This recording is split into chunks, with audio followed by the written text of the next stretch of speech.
Maintenant, femme, as-tu entendu ce que cet homme vient de dire? Je ne le connais pas, lui non plus. Tout ce qu'il raconte, ce ne sont que des balivernes. Ne nous retarde pas. Tu sais pourquoi je n'ai pas interrogé ton époux? C'est parce que je sais qu'il est allé te chercher dans d'autres cieux. Tu n'es pas d'ici. Vouloir interroger ton mari pourrait nous entraîner sur un terrain glissant, car, dans les affaires de mariage des riches ou des puissants, il y a souvent des choses cachées qui ne sont pas bonnes à exposer publiquement. C'est pour cela que je m'abstiens de l'interroger sur cette affaire. Alors, facilite-nous la tâche si possible. Je ne les connais pas. Tu ne les connais pas? Non.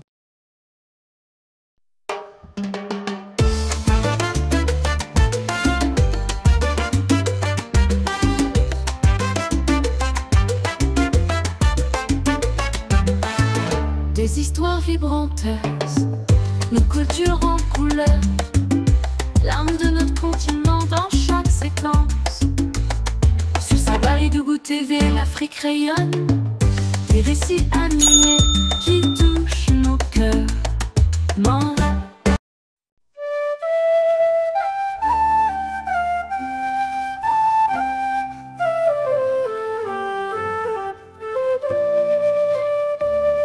Sur un signe discret de Mamadou Aliou, les bourreaux quittèrent la scène quelques minutes, avant de revenir avec l'adjoint de Tierno Souleymane.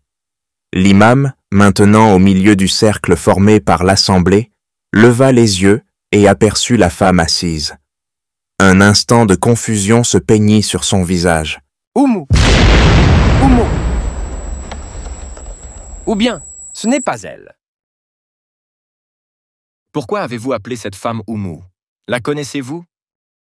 Si je n'étais pas croyant, je serais convaincu que cette femme est bien Oumou, la femme de Tierno Souleymane. Mais en me rappelant que nous avons déjà enterré cette dernière et que les morts ne reviennent pas, je m'abstiens de dire qu'elle est la femme de Tierno Souleymane. Très bien. Et maintenant, où se trouve Tierno Souleymane dans cette assemblée? Le voilà là-bas. D'accord. Allez vous asseoir à côté de lui. Maintenant, femme, as-tu entendu ce que cet homme vient de dire? Je ne le connais pas, lui non plus. Tout ce qu'il raconte, ce ne sont que des balivernes. Ne nous retarde pas. Tu sais pourquoi je n'ai pas interrogé ton époux? C'est parce que je sais qu'il est allé te chercher dans d'autres cieux. Tu n'es pas d'ici. Vouloir interroger ton mari pourrait nous entraîner sur un terrain glissant, car, dans les affaires de mariage des riches ou des puissants, il y a souvent des choses cachées qui ne sont pas bonnes à exposer publiquement. C'est pour cela que je m'abstiens de l'interroger sur cette affaire. Alors, facilite-nous la tâche si possible. Je ne les connais pas. Tu ne les connais pas? Non, non.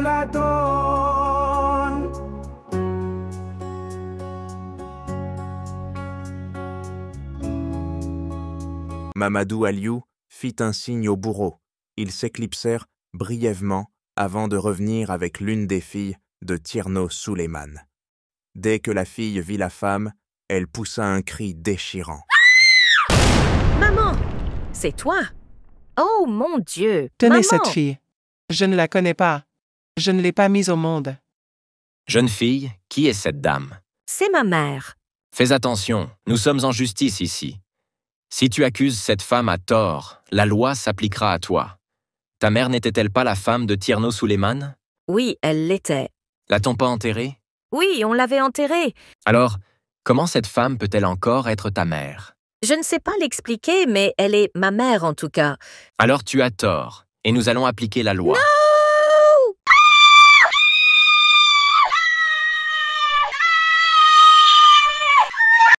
Avant qu'ils ne puissent terminer, les bourreaux se saisirent terre de la fille, couteaux en main, et l'assemblée assista, horrifiée, à la scène. La fille cria de toutes ses forces avant de disparaître avec les bourreaux. Tout ce temps, Mamadou Aliou n'avait pas quitté la femme des yeux, cherchant des indices, un mouvement, quelque chose qui trahirait un lien entre elle et la fille. Mais la femme resta stoïque, imperturbable, sans aucun signe de réaction. Quelques minutes plus tard, les bourreaux revinrent, leurs vêtements tachés de sang, et amenèrent là la deuxième fille devant l'assemblée.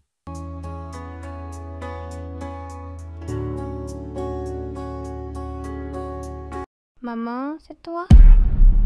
Oui, c'est bien toi. Oh mon Dieu, maman, tu étais où? Je n'ai jamais vu cette fille de ma vie. Elle ne m'appartient pas. Jeune fille, prends garde à tes paroles. Tu accuses cette femme de quelque chose de grave. Dis-moi, comment peux-tu être si sûre qu'elle est ta mère, alors que ta mère a été enterrée? Je ne comprends pas, mais je sais au fond de moi que c'est elle. C'est ma mère. Tu affirmes avec certitude que c'est elle, malgré tout? Oui, je suis convaincue que c'est bien ma mère. Malheureusement, la loi est la loi.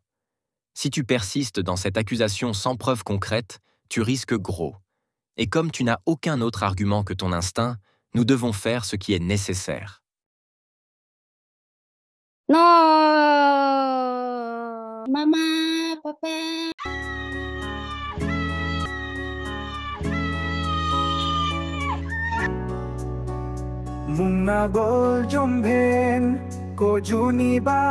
Quelque temps après, les bourreaux revinrent avec le garçon. Maman, tu es revenue? À coup sûr, maman, c'est toi. Alors vas-y, va vers elle si tu en es si sûr.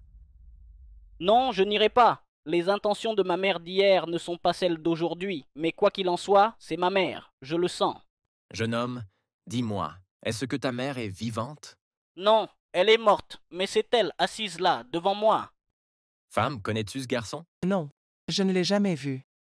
Garçon, réfléchis bien à ce que tu dis, car si tu continues à prétendre que cette femme est ta mère sans preuve, la loi s'appliquera sur toi. C'est bien ma mère, je le sais. Et voilà mon père là-bas. Non, relâchez-moi. Non, arrêtez. Vous avez tué mes filles. Mais vous n'aurez pas celui-ci. C'est mon fils. Laissez-le tranquille. Un silence de mort s'abattit sur l'assemblée. Les yeux fixés sur la femme, l'audience resta figée, choquée par cette soudaine explosion de vérité. Le roi, les sages et même Mamadou Aliou restèrent un instant interdits, incapables de réagir. Après ce moment de tension, Mamadou Aliou rompit le silence, sa voix calme mais pleine de gravité. Votre Majesté, grâce à Dieu, à votre sagesse et à votre patience, nous avons découvert la vérité. Bien sûr, Mamadou Aliou. Merci à toi pour ta perspicacité. C'est à cet instant que la vérité éclata au grand jour.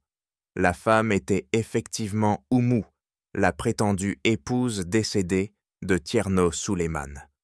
Les murmures commencèrent à circuler dans l'assemblée.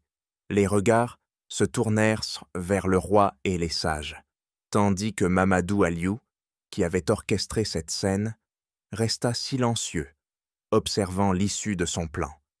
Mais comment en est-on arrivé là? Après avoir trahi Tierno Souleymane, Oumou vient donc de trahir son prétendu époux, Boubacar, quand on sait que juste après leur premier passage devant le Conseil royal et avant l'intervention de Mamadou Aliou, Boubacar et Oumou s'étaient retirés, la veille, dans l'intimité de leur case, loin des regards indiscrets. Là, entre les murs de leur luxueux refuge, l'angoisse s'infiltrait tel un vent froid annonçant la tempête. Le village bruissait de rumeurs, les interrogations se multipliaient, et l'étau du doute semblait se resserrer inexorablement. Mais face à l'incertitude, l'amour et la ruse qui les unissaient leur donnaient la force de se rassurer mutuellement. Une discussion s'imposait entre les deux complices. Ainsi, dans l'ombre de leur case, ils renforcèrent leur serment. Mais à l'extérieur, les voix s'élevaient, les soupçons grandissaient, et l'heure de vérité approchait à grands pas. Boubacar, tout cela devient de plus en plus inquiétant. Le regard des sages, les murmures du peuple. Je sens que quelque chose nous échappe. Je le sais, Oumou. Mais ce n'est pas une surprise. Nous savions que ce moment viendrait. C'est justement pour cela que nous avons tout préparé. Je veux te croire. Mais es-tu certain que tes amis du village lointain tiendront leur rôle si jamais l'enquête s'étendait jusqu'à eux? Ne t'inquiète pas. Ils ne savent rien de la vérité, seulement ce que je leur ai raconté. Ils n'ont aucune raison de douter. Ce qui me préoccupe, ce n'est pas eux. C'est toi. Tiendras-tu bon, Oumou? Peu importe ce qui arrive, je ne veux pas te perdre. Je comprends tes craintes, mais nous sommes ensemble dans cette épreuve. Je resterai forte, car moi non plus, je ne veux pas te perdre. Boubacar, alors nous devons rester soudés, garder notre sang-froid. Peu importe ce qui arrivera demain, nous devons tenir notre version. Mais malgré cette discussion entre les deux la veille, Oumou, attiré et guidé par ses désirs mondains, n'a pas su résister face à l'intensité de l'amour maternel, trahissant ainsi la promesse faite à Boubacar. Mais alors, une question demeure, pesante comme une ombre insaisissable. Que s'est-il réellement passé ce jour-là? Comment expliquer l'impossible, alors que tout le village, du plus humble paysan au plus éminent sage, sait pertinemment qu'Oumou avait été enterré de leurs propres mains? Le cortège funéraire avait suivi toutes les traditions ancestrales, et le sol avait bel et bien refermé son étreinte sur celle que l'on croyait à jamais disparue. Les lamentations avaient y retenti, les prières s'étaient élevées, et nul doute ne subsistait dans les esprits. Oumou était parti rejoindre le monde des ancêtres. Alors, comment se fait-il qu'une femme, dont la sépulture avait été scellée sous les regards d'une foule en deuil, puisse aujourd'hui réapparaître sous une nouvelle identité, au bras d'un autre homme, vivant dans un royaume lointain, comme si rien ne s'était jamais passé? Qui pouvait répondre à cette énigme troublante? Était-ce un miracle inexplicable? Une illusion collective? Une machination soigneusement orchestrée? La suite de cette énigme au prochain chapitre de notre histoire.